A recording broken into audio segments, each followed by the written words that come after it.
मैदा आणि डाळीचं पीठ आणि तिखट आणि मोहन अशा पद्धतीनं हे पीठ तयार करून घेतलं जातं आणि लाटून घेतलं जातं. ह्याची मोठ्या आकाराची पोळी तयार केली जाते.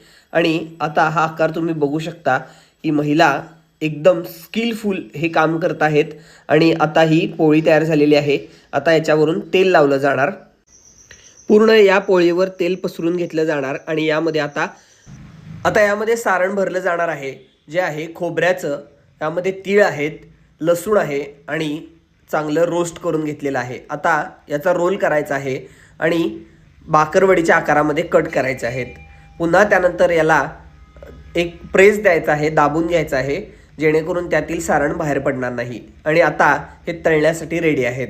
बघा, मोठ्या क्वांटिटीमध्ये या ठिकाणी भाकरवडी तळल्या जात आहेत.